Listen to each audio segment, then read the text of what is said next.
1. This is going to be a tough play. Bryant, the Cubs win the World Series. James catches, puts up a 3. Won't go. Rebound box. Back out to Allen. His three-pointer. Bang! Tie game!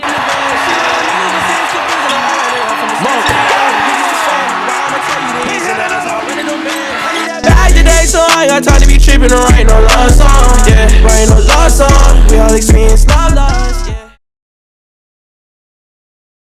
What's going on, everybody? This is Parker with Take His Whistle, and we got some more Kentucky basketball news for you. And what do you know? We're back in the win column again. That's 2 games in a row. We have won. This one might just be our best one of the year. I don't know. We went into Auburn, and a game where you could say we dominated. A game where we didn't trail not one time in that entire game. A place where it has been practically impossible for teams to come in and win. In Auburn, undefeated at home up until yesterday, and Kentucky did, and really just shut down the place, shut down that crowd, didn't really let Auburn get anything going, and it was just a beautiful game, and what I said last week, or not even last week, what I said last video after the Ole Miss win, I said if we're going to have a chance at beating Auburn at Auburn, what are we going to have to do? Do exactly what we did to Ole Miss, but more. And we did. And it was also a game where our offense wasn't shooting 50,000 threes and just absolutely shooting the lights out. We only hit 4 3-pointers on the entire game. And it was a game where we still had a 10-point lead for what feels like majority of the game, you know? Our defense locked up. We held Auburn to 59 points. The final score of the game was 70-59.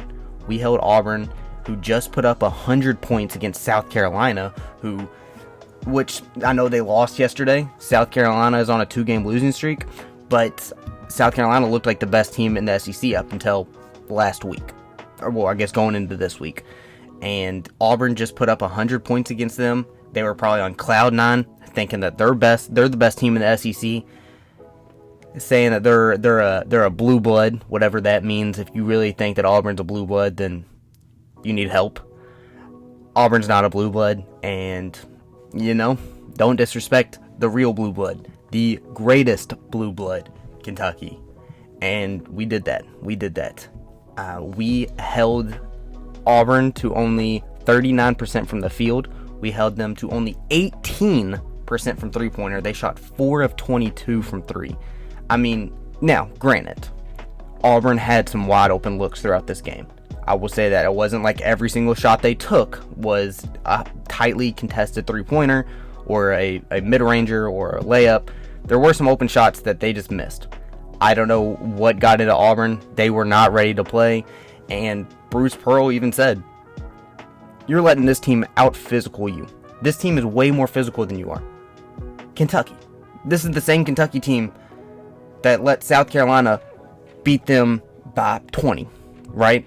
This is the same Kentucky team that people said that would be a first round or second round exit in the tournament because they can't rebound, they can't defend.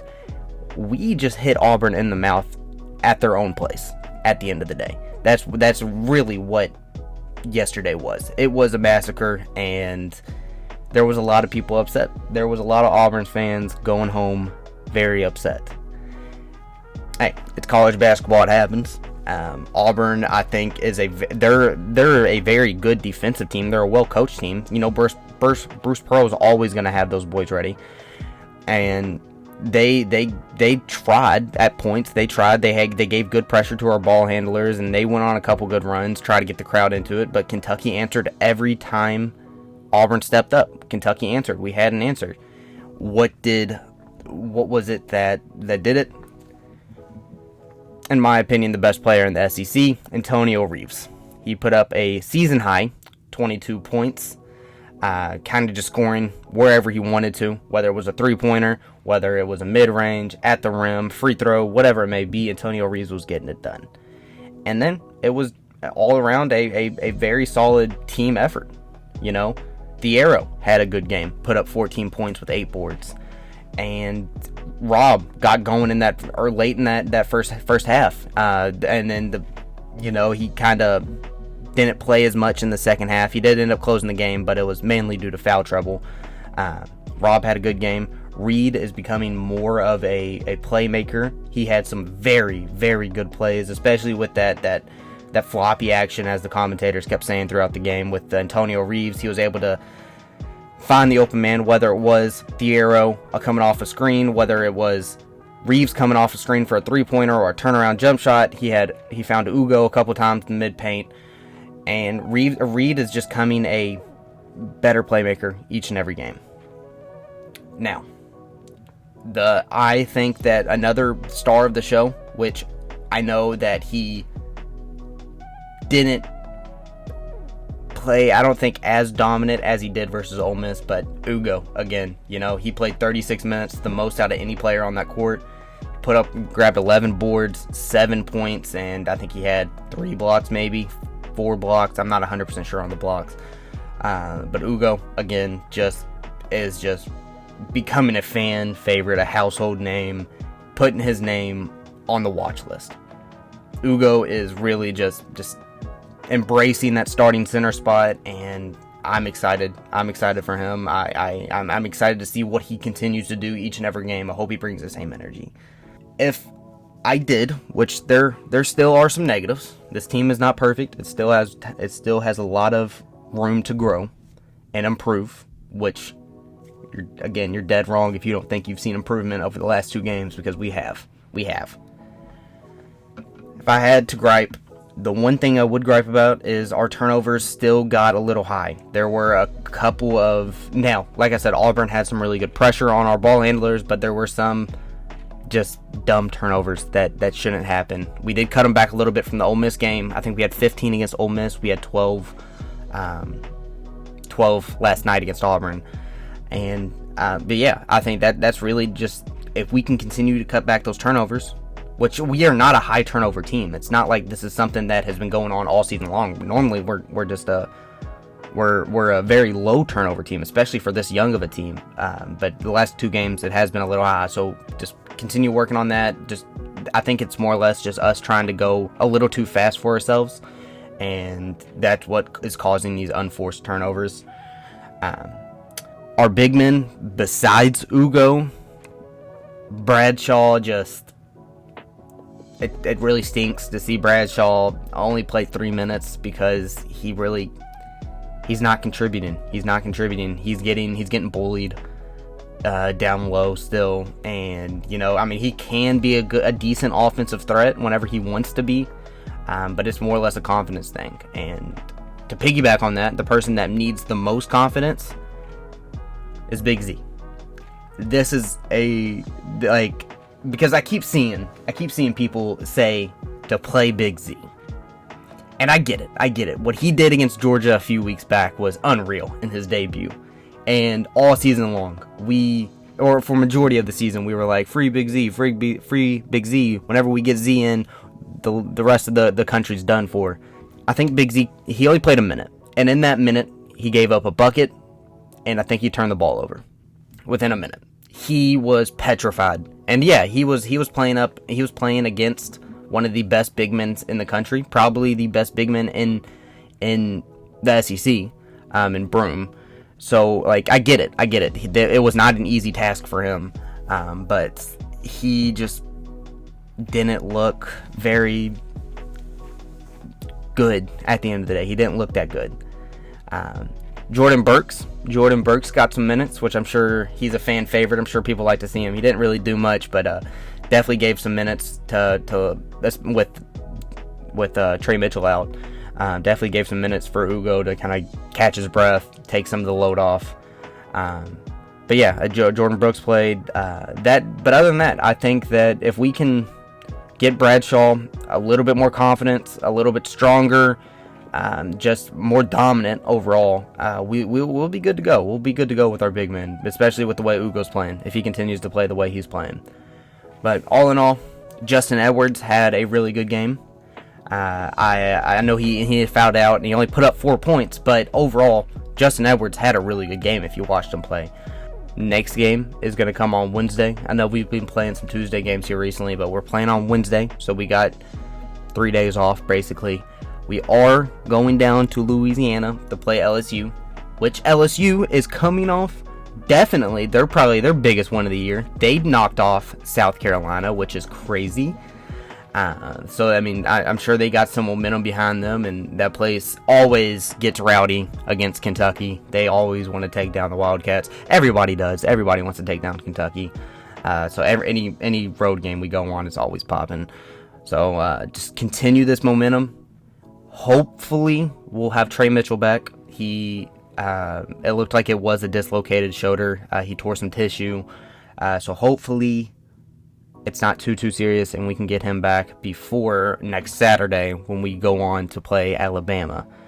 But other than that, yeah, it was a great game. It was a great night to be a Wildcat fan, as we, in my opinion, picked up our biggest win of the year. And I know you might say it's North Carolina, because how North Carolina is ranked. Some people could say it's Miami, but Miami is just more or less a shit show at this point. They can't even get a win. They lost to Boston College last night. North Carolina, still a good win, even though they are struggling. They are struggling to get some wins. I think this Auburn game was the best win of the season for us by far. We went into arguably the hardest place to play in college basketball this year. A team that hasn't lost at home. They don't lose at home. I'm sure Bruce Pearl was upset, and he said he wasn't, because he said it was Kentucky basketball. I mean, you can't be upset when you lose to Kentucky. But I'm sure he was upset. That's a game where we have struggled to play for the past few years. We have struggled to play Auburn itself, but especially at Auburn.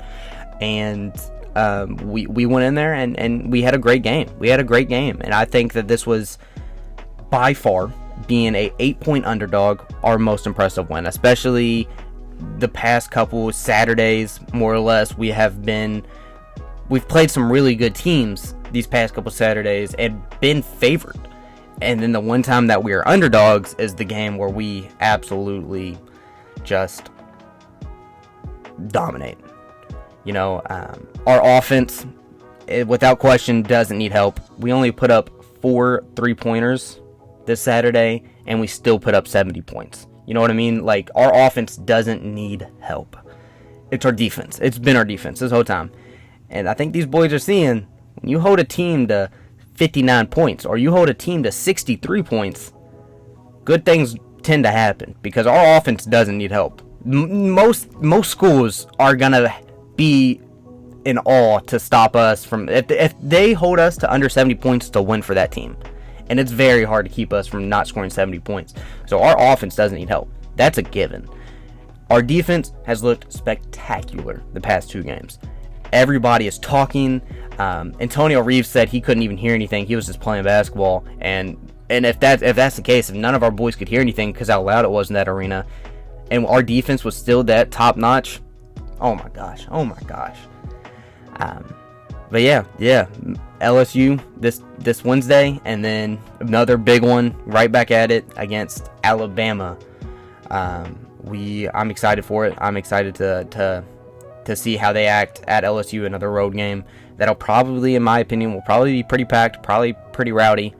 But yeah, continue climbing on up the ladder, kind of getting us back into, I don't want to say title contention, but potentially up into that top 4 seed echelon. More importantly, as of right now, where we're at right now, I want to get up into that top 4 seeds in the SEC. I think right now we're sitting at 5, maybe 6, but I mean, there's like 3 of us that are all with 4 losses. We played Gonzaga last Saturday, which we just haven't got a win. We just haven't had an even amount of SEC play. But I want to get up to that top 4 echelon, and with Auburn beating South Carolina this past Tuesday or Wednesday, when they played Auburn beat South Carolina this Wednesday. We beat Auburn this Saturday. It kind of evens the playing field. Alabama is, I believe, one of the leaders, if not the standalone leader in the SEC now. So that's another big game. And then obviously, just hopefully some things go our way. I would love to see Auburn take down Tennessee here in a couple weeks. And it's possible. It's possible. And I know with everything going on this year, there's been a lot of doubt, and there's been a lot of people that gave up on this team. And I feel like a standalone voice saying, don't give up on this team. This team isn't the highest scoring team in the nation for no reason. Well, I think we're third. But if we're not the third highest scoring team in the nation for no reason, our defense needs help, but we can work on that. We can work on that. Like I said a couple days ago, I am happy that we have a really good offense and a struggling defense compared to a really good defense and a struggling offense. It's a lot easier to teach a defense than teach a offense. It just is at the end of the day. And we got boys that can score. We have hoopers. So that's going to do it for me on this episode. Like I said, for the past couple of days now, I want to get a podcast out, one more NFL one, kind of talk about the Super Bowl and the playoffs as a whole, maybe looking at next year. Josh is still MIA here, but we will get that out to you. I promise on that one. We will get it out to you. But yeah, other than that, this is Parker, and I will see you potentially Wednesday nights for the overview of the LSU game. So take it easy. Bye.